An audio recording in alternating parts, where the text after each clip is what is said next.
Hello बच्चों, आज मैं स्टार्ट करने चल रहा हूँ एसिड बेस एंड साल्ट का सबसे इम्पोर्टेंट टॉपिक। ठीक है, तो आपको इस वीडियो को अंत तक देखना चाहिए जिससे जितने सारे इम्पोर्टेंट टॉपिक इसके अंतर्गत हैं आपको समझ में आ जाए। और मेरी गारंटी है कि एक बार अगर आप देखेंगे तो 100% चीजें समझ में आ जाएंगी। हाँ, एक चीज है, अगर आप इस चैनल पे नए हैं तो चैनल को सब्सक्राइब करें। अगर आप पुराने हैं तो इस वीडियो को अपने फ्रेंड सर्किल में शेयर करें जिससे उनको ज्यादा से ज्यादा फायदा मिले। और अगर वीडियो समझ में आए तो लाइक करें और उसमें कमेंट करके बताएं कि वीडियो आपको कैसा लग रहा है। तो हम लोग क्या डिस्कस करने चल रहे हैं, एसिड बेस और salt, acid base and salt, ABS. क्या करने चल रहे हैं हम लोग, ABS, acid base and salt discuss करने चल रहे हैं। और ये वीडियो का इस चैप्टर का सबसे इंपॉर्टेंट टॉपिक होने वाला है, इसलिए वीडियो को आप अंत तक जरूर देखें। What is that? Reaction of acid and bases, reaction of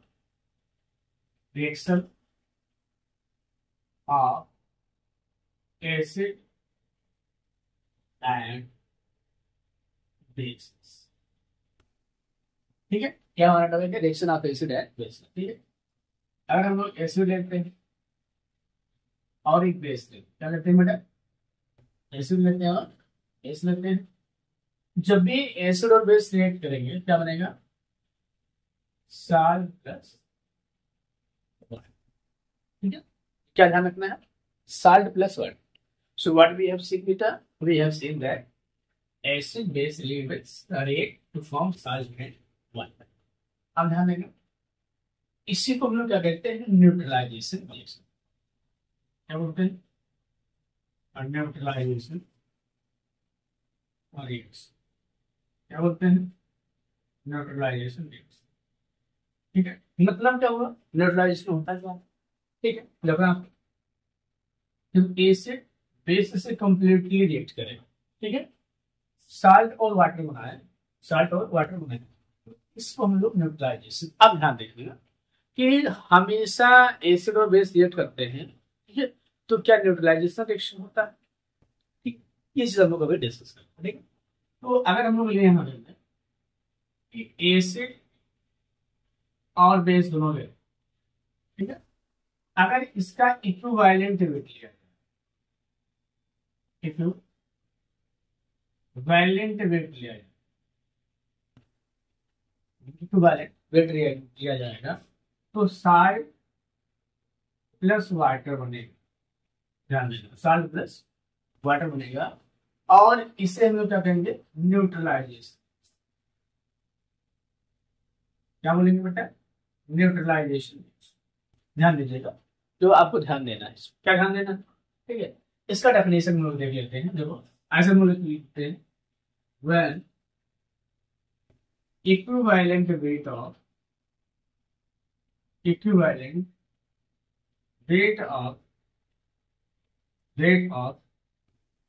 acid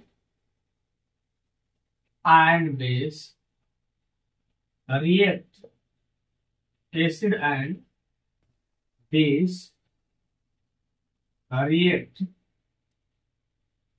react to form salt and water, क्या बेटा, salt and water, ठीक है, is known as neutralization reaction।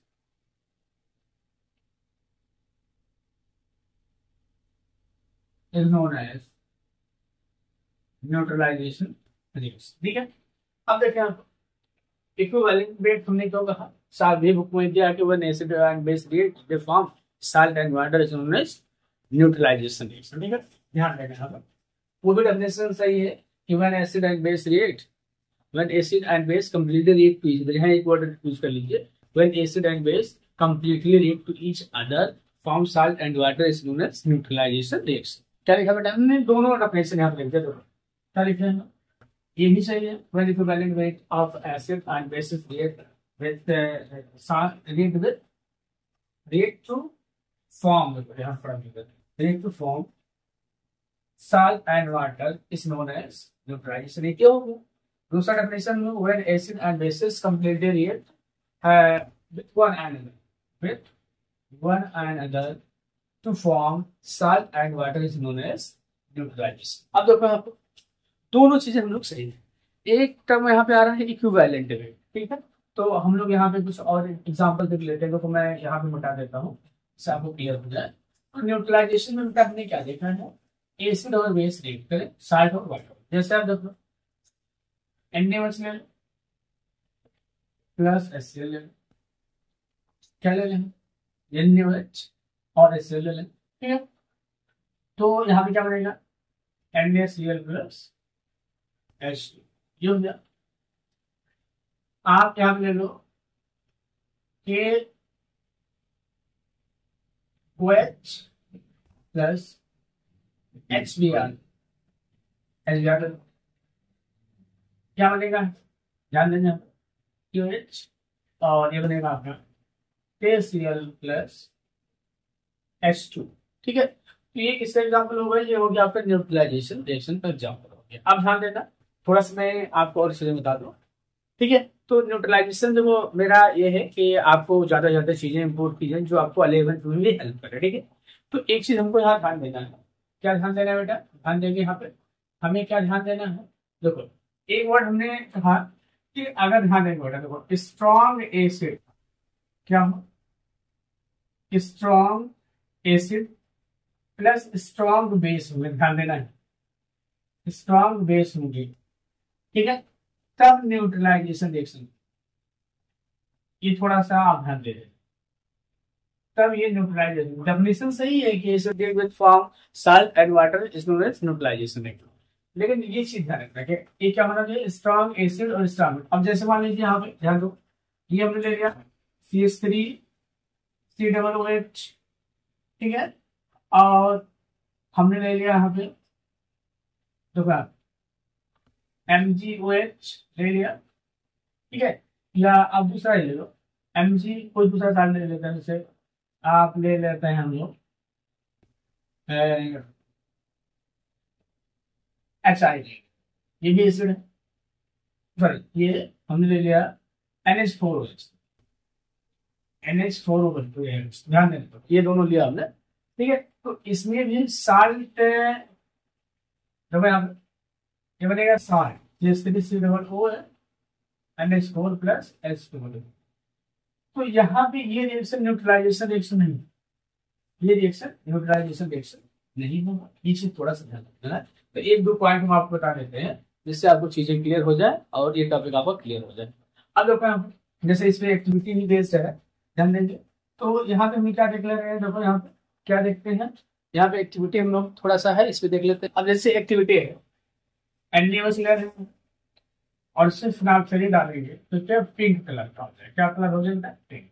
अब ध्यान दीजिएगा, फिर अगर हम लोग इसमें एसिड डालना है, जैसे मान लीजिए आप HCl डालना चाहिए, ठीक है.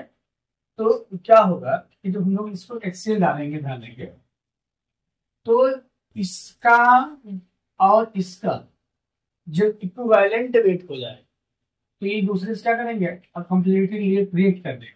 ध्यान देना, कंप्लीटली रिएक्ट कर देंगे.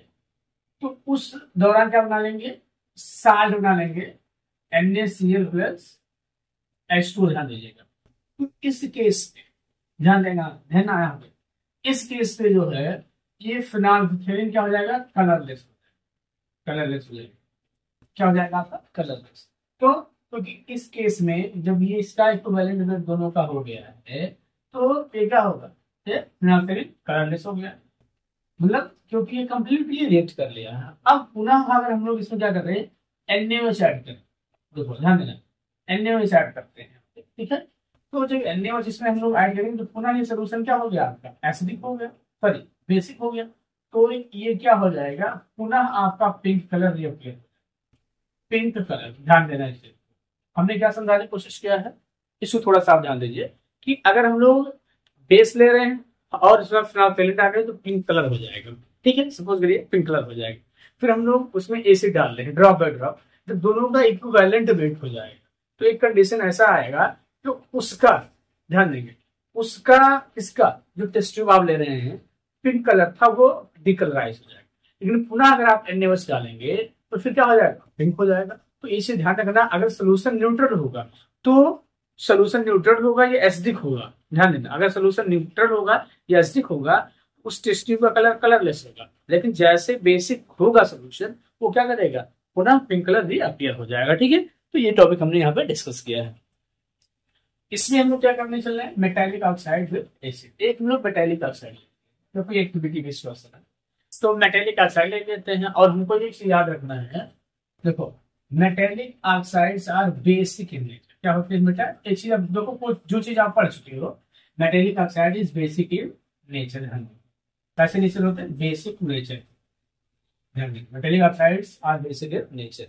और ये आपका एसिड है, तो पुनः हमें क्या मिलना है, बेस प्लस एसिड मिलना है। क्या बनेगा यहाँ पे, साल्ट प्लस वाटर। ध्यान देना, इसे साल्ट प्लस वाटर यहाँ पे आपको मिल जाएगा। ठीक है, तो बेस प्लस एसिड। अब देखो यहाँ पे जैसे हमने लिया था कॉपर ऑक्साइड लिया है, आपका एक्टिविटी है, ये एक्टिविटी को आपका है 2.7। क्या है बेटा, एक्टिविटी 2.7। ठीक है, ये हमने लिया और इसमें HCl लिया। अब ध्यान देना, ये देखो एक कॉपर ऑक्साइड लिया, एक मान लीजिए आपका सोल्यूशन है, ये बीकर है, इसमें हमने क्या लिया, कॉपर ऑक्साइड प्लस HCl ले लिया। ठीक है, इसमें हमने HCl लिया, तो कुछ देर बाद क्या देखते हैं कि इसका सोल्यूशन कैसा हो जा रहा है, ये आपका ब्लू ग्रीन हो जा रहा है, ब्लू ग्रीन। अब ब्लू ग्रीन क्यों हुआ होगा, क्योंकि ये आप आपस में रिएक्टिव होंगे। क्या बना होगा, CuCl2 प्लस H2। देखो CuCl2 बना। अब ये देखो ये आपका साल्ट बन गया और ये साल्ट क्या हो जाएगा, Cu2 प्लस, और इसमें देखो Cu2 प्लस में आता है, ये इस रूप में इस सोल्यूशन में जाएगा और इसका कलर क्या होता है, ब्लू ग्रीन होता है। तो ध्यान देंगे यहाँ पे, अगर हम लोग इसे बीकर लेते हैं और उसमें कॉपर ऑक्साइड लेते हैं, HCl लेते हैं, कुछ समय में हम लोग क्या देखते हैं कि इसका कलर कैसा हो जाता है, ब्लू ग्रीन। और ब्लू ग्रीन किसके कारण, due to formation of CuCl2। CuCl2 किस रूप में होगा, Cu2 प्लस और Cl। तो ये कॉपर 2 प्लस के प्रेजेंट होने के कारण जो होगा, इस बीकर का कलर क्या हो जाएगा, ध्यान देंगे, इस बीकर का कलर क्या हो जाएगा, ब्लू ग्रीन हो जाएगा। तो इस चीज को थोड़ा सा आपको ध्यान रखना है। देखो बेटा, मैं आपको कुछ पॉइंट यहाँ बना देता हूँ जिससे आपको आसान होगा। देखो reaction of non metallic oxide with base. तो एक चीज आप ध्यान दो, ये नॉन मेटेलिक ऑक्साइड, क्या non metallic oxides are acidic in nature, are acidic in किस नेचर के, acidic nature. Non metallic oxides are acidic in nature. अब देखो नॉन मेटेलिक ऑक्साइड आप ले लो, ठीक है, और बेस कर लो, तो ये क्या हो गया, एसिड हो गया। ध्यान देंगे, कोई चीज आप ध्यान रखना है, एसिड प्लस बेस हो, एसिड प्लस बेस हो गया, क्या बनाएगा, साल्ट प्लस वाटर बनाएगा। ये आप कई बार पढ़ चुके हो, तो इस चीज को आपको ध्यान रखना है। कुछ लाइन्स जैसे आप लिख सकते हैं, non metallic oxides are acidic in nature, metallic oxides are basic in nature. ये कुछ पॉइंट्स आपको नोट करके रखना है जिससे आप आसानी से चीज को एक्सप्रेस कर पाए। ठीक है, तो यहाँ पे हम लोग क्या देख रहे हैं कि मेटेलिक और नॉन। अब देखो आप जैसे नॉन मेटेलिक ऑक्साइड हो जाए, ध्यान देंगे, ये आप बेस ले लो, NaOH ले लो, नॉन मेटेलिक, ध्यान देंगे, नॉन मेटेलिक ऑक्साइड ले लीजिए। ठीक है, तो कोई भी मेटल का ऑक्साइड ले लीजिए आप, ध्यान देंगे यहाँ पे, देखो CO2 ले लो, क्या ले लिया, CO2 नॉन मेटल है, कार्बन डाइऑक्साइड। इसका रिएक्शन कराएंगे तो क्या बनेगा, देखो यहाँ पे क्या बनेगा, ये साल्ट बनाएगा, तो क्या बनाएगा, Na2CO3 प्लस H2। इसको बैलेंस कर दीजिए, देखो ये आपका बैलेंस हो गया, Na2CO3 और H2। तो ये कुछ पॉइंट्स है जिसको आपको याद रखने होंगे कि metals oxides are basic in nature, non metals oxide are acidic. बस दे ही ध्यान रखो, 2-3 पॉइंट मैं आपको बता देता हूँ, उसी को ध्यान रखिए, उसी से चीजें क्लियर हो जाएंगी। अब देखो नेक्स्ट क्वेश्चन हम लोग डिस्कस करने चल रहे हैं। आपके क्वेश्चन, आपके बुक का क्वेश्चन है, why should curd and sour substances should not be kept in brass vessels? Why should, ध्यान देंगे, brass and copper vessels? Why should sour substances should not be kept in brass and copper vessels? sour substances आपको पढ़ा मालूम होगा, सोर है तो इसमें क्या हो जाएगा, एसिड होगा। किसका टेस्ट सोर होता है, एसिड का टेस्ट सोर होता है। और मेटल जैसे कॉपर हो जाए तो ये मेटल है। तो हम लोगों ने ऑलरेडी पढ़ रखा, क्या पढ़ रखा कि अगर एसिड, ध्यान देंगे एसिड बेटा किसके साथ, मेटल के साथ रिएक्ट करते हैं तो क्या बनाते हैं, ध्यान देंगे क्या बनाते हैं, साल्ट बनाते हैं। क्या बनाते हैं, साल्ट बनाते हैं। साल्ट बनाते हैं और गैस सर्विस। ध्यान देंगे अगर हम लोग ब्रास मेटल लेते हैं, ब्रास या कॉपर मेटल, ठीक है, कॉपर मेटल लेते हैं, तो जो एसिडिक सब्सटेंसेस होते हैं या सोर सब्सटेंसेस होते हैं उसमें एसिड पाया जाता है। तो ये क्या, साल्ट बनाएंगे और हाइड्रोजन गैस रिलीज करेंगे। ये साल्ट जो बनते हैं ये हेल्थ के लिए डेंजरस हो सकते, health not good for health, not good for, not good for health. मतलब when so substances are kept in brass or copper metals, they form salt and water. Means salt of copper and water. Salt of brass and water. जो brass और salt के, ध्यान देंगे जो brass है और brass का जो साल्ट है या कॉपर का साल्ट है, ये क्या हो सकता है, ये फूड पॉइजनिंग को लीड कर सकता है। ये साल्ट जो है, इसलिए आपको हमेशा सलाह दी जाती है कि हर साल्ट का मतलब टाटा नमक नहीं होता है। जैसे हम लोग टेबल साल्ट कहते हैं तो टाटा नमक जो हम लोग खाते हैं वो भी एक साल्ट है। तो इसलिए आप थोड़ा सा ध्यान दीजिए कि हर साल्ट मतलब टाटा साल्ट नहीं होता, इसे ध्यान रखना, ठीक है। तो कुछ साल्ट क्या हो सकते हैं, डेंजरस हो सकते हैं।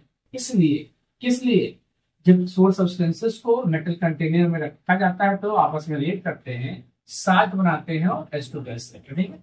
और ये साल्ट जो होता है ये फूड पॉइजनिंग का कारण भी हो सकता है, क्योंकि ये जो ये साल्ट बनता है ये हेल्थ के लिए क्या है, हेल्थ के लिए डेंजरस है, ठीक है। बात क्लियर। नेक्स्ट पे मूव करते हैं। दूसरा क्वेश्चन है, दूसरा क्वेश्चन आपके बुक का है, which gas is liberated when an acid react with a metal, illustrate with an example, how will you test the presence of this gas। ये आपका क्वेश्चन से इनसाइड क्वेश्चन होगा। तो हम लोग क्या कर रहे हैं कि अगर मेटल किसके साथ, एसिड के साथ रिएक्ट करता है, क्या करते हैं, साल्ट बनाता है और हाइड्रोजन गैस। मान लीजिए कोई मेटल है और एसिड के साथ रिएक्ट कर रहा है, मेटल एक्टिविटी में है, तो जो गैस इवॉल्व हो रही है, मान लीजिए गैस निकल रही है, कोई मेटल है और एसिड के साथ रिएक्ट कर रहा है। ऐसे मान लीजिए आपने बीकर ले लिया है, यहाँ पे बीकर ले लिया है, यहाँ पे क्या लिया था, मेटल है, आप एसिड ले लिए हैं और क्या ले रहे हैं, मेटल ले रहे हैं, ठीक है, मेटल ले रहे हैं। इसमें तो क्या होगी, गैस निकलेगी, ये गैस निकलती है, ध्यान देंगे ये गैस निकलती है।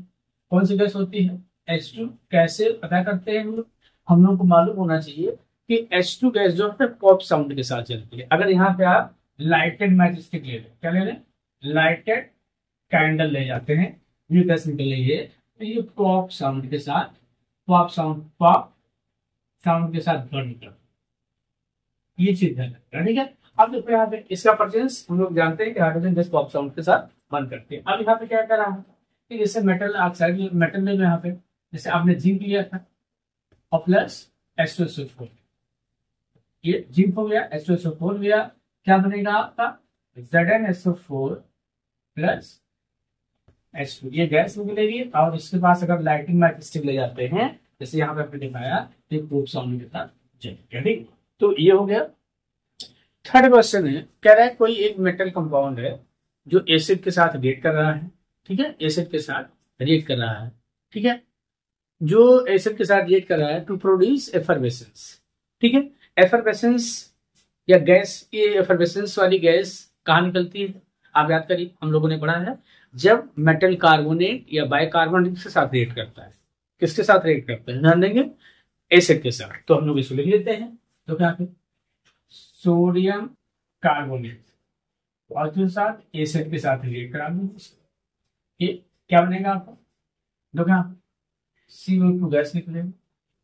फिर क्या यहाँ होगा, देखो NaCl बनेगा और प्लस H2, ठीक है, ये चीज आपको ध्यान रखना। देखो H2 ये बनना, इसलिए क्वेश्चन और कर रहा है, ध्यान देना, आपको इंडिकेशन है the gas evolve extinguishing a burning candle. ये गैस कह रहा है जो गैस इवॉल्व होती है ये बर्निंग कैंडल को एक्सटिंग्विश करती है। तो आप लोग फायर एक्सटिंग्विशर में देखते होंगे, फायर एक्सटिंग्विशर अगर आपने देखा है या सुना है तो उसको आगे जान लीजिए कि फायर एक्सटिंग्विशर में जो होता है, जब हम उसकी नॉल खींचते हैं तो वहां से CO2 गैस निकलती है। और वो मान लीजिए ये आपका कैंडल था, ऐसे मान लीजिए कैंडल है, ऐसे लाइटेड है, तो फायर एक्सटिंग्विशर क्या करता है, इसके चारों तरफ एक लेयर बना देता है, CO2 का एक लेयर बना देता है, जिससे ऑक्सीजन की सप्लाई क्या हो जाती है, O2 की सप्लाई कट हो जाती है। ठीक है, तो कह रहा है कि ये गैस क्या है, ये फायर एक्सटिंग्विशर गैस में यूज कर रहा है, और कह रहा है उसके लिए आपको कोई क्वेश्चन पूछ रहा है, तो बिल्कुल आप एक क्वेश्चन लिख सकते हैं, सोडियम कार्बोनेट या सोडियम बाइकार्बोनेट, आप कोई ले लीजिए, हम इसको बैलेंस कर देते हैं। और क्या हो गया, HCl ले लो, तो ये आपको क्या मिल जाएगा, NaCl प्लस क्या मिलेगा, H2O प्लस, ध्यान देंगे H2O प्लस CO। ठीक है, तो ये हमको यहाँ पे ध्यान रखना है बेटा। आज बस वीडियो बहुत लंबा ना हो, इसलिए बस यहीं पे ही। तो बेटा नेक्स्ट टाइम हम लोग ये एक्टिविटी करने चल रहे हैं, तो इसमें हम लोग क्या देखेंगे, व्हाट थिंग्स आर कॉमन। देखो यहाँ पे आप देख रहे होंगे बल्ब जल रहा है, तो किस केस में ये बल्ब जलेगा, किस केस में बल्ब नहीं जलेगा, या कुछ ऐसी चीजें हैं जो एसिड और बेस में कॉमन है, जिसके कारण क्या होगा, ये बल्ब जलेगा। ठीक है, तो इस चीज को हम लोग डिस्कस कर रहे हैं। सो हम लोग नेक्स्ट लेसन देखेंगे what are the common acid, common in acids and bases. ठीक है, ये चीज हम लोग ध्यान देंगे। अब लोग यहाँ पे एसिड और बेसिस की हम लोग बात करते हैं, ध्यान देंगे, तो कुछ और चीज हम लोग डिस्कस कर सकते हैं। कॉमनली हम लोग कर सकते हैं कि जो एसिड होता है, क्या बेटा, जो एसिड होता है, अगर इसे वाटर में डिजॉल्व करो, किसमें, वाटर में डिजॉल्व करोगे, किसमें डिजॉल्व करोगे, तो ये आयंस देता है, आयंस देता है। जैसे आप H2SO4 ले, H2SO4 इसको डिजॉल्व करो तो क्या होगा, 2H प्लस और SO4 2 माइनस, ये होगा, ये आपका एसिड होगा। ऐसे में हम क्या ले लेते हैं, NaOH, ये आपका देखो ध्यान देना, ये बेस हो गया, क्या देते हैं Na प्लस और OH माइनस। तो देखो क्या कॉमन है, कॉमन क्या होना है, देखो दोनों वाटर में क्या करते हैं, डिजॉल्व होकर क्या देते हैं, आयंस देते हैं। क्या देते हैं बेटा, आयंस देते हैं। और due to presence of these ions they are conductor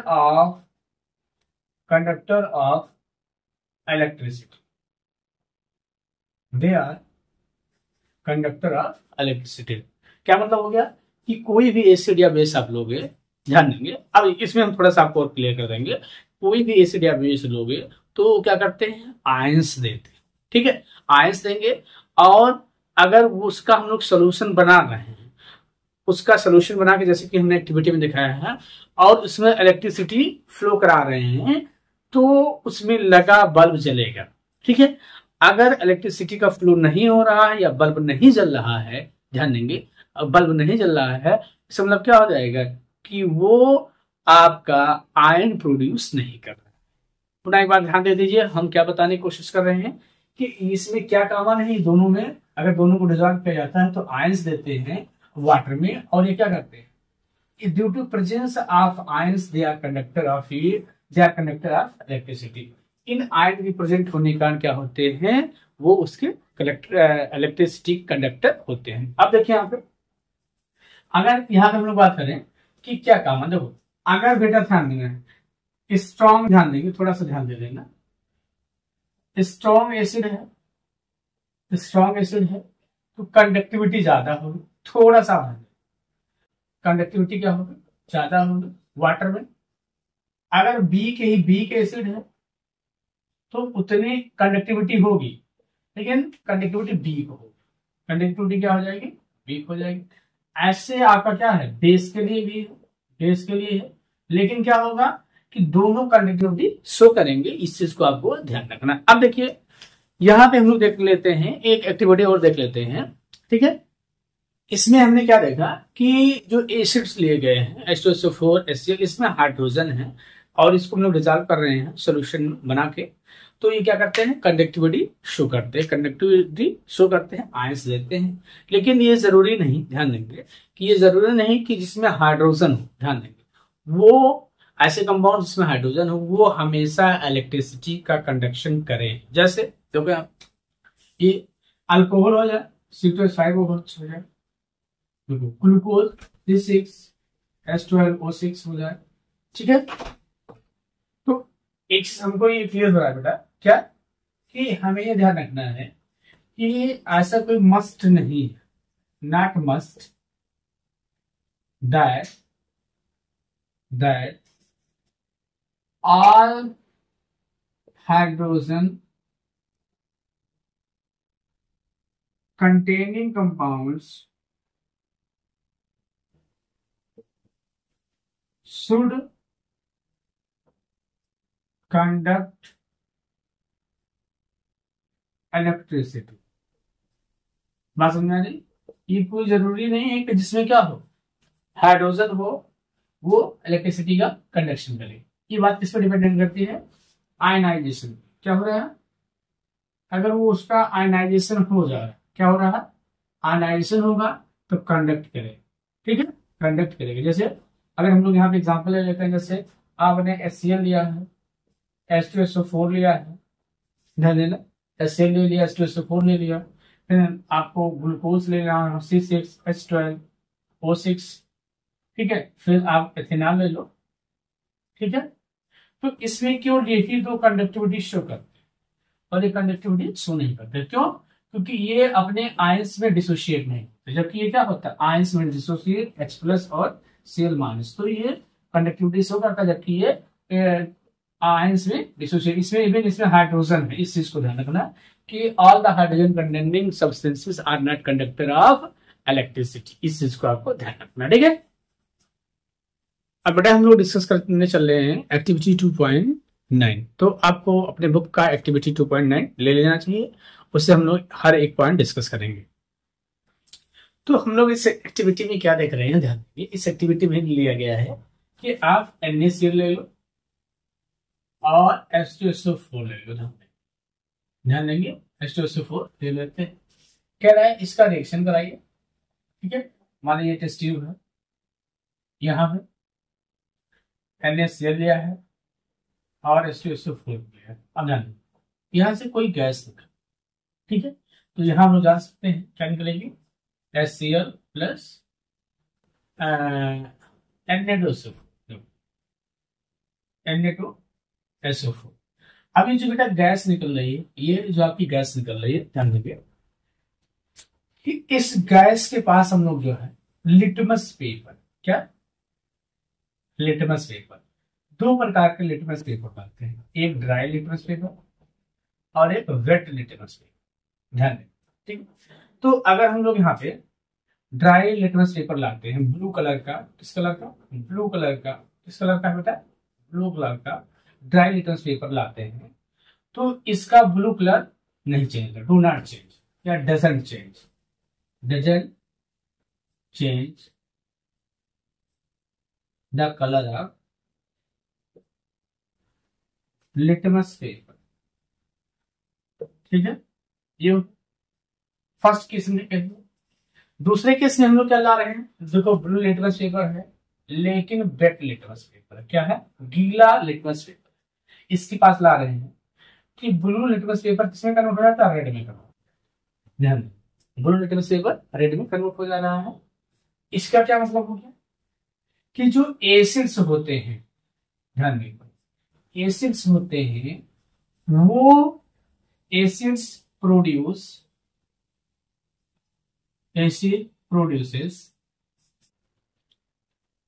ions or H+ ions in aqueous medium, कहने का क्या मतलब बेटा कि दोनों केस हमने कंसीडर किया, दोनों केस कंसीडर किया है। और क्या हम लोग देख रहे हैं कि वो केवल किस केस में, ये किस केस में रेड हो रहा है, केवल ब्लू लिटमस पेपर जब वेट पेपर ले रहे हैं। तो यहां से एक चीज हमको कंक्लूजन निकालना है कि जो एसिड्स होते हैं वो केवल सॉल्यूशन में, वाटर में ही या वेट स्टेट में ही H+ आयन प्रोड्यूस करते हैं, और जो वाटर में ये H+ आयन प्रोड्यूस करते हैं इसको हम लोग H3 ऐसे लिखते हैं, या H+, हाइड्रोनियम आयन लिखते हैं। क्या बोलते हैं बेटा? हाइड्रोनियम आयन बोलते हैं, हाइड्रोनियम आयन बोलते हैं। क्या बोलते हैं? इस चीज को आप ध्यान रखना है कि इसके हम लोग क्या कहते हैं? हाइड्रोनियम आयन कहते हैं। ठीक है, तो ये चीज आप ध्यान रखना चाहिए।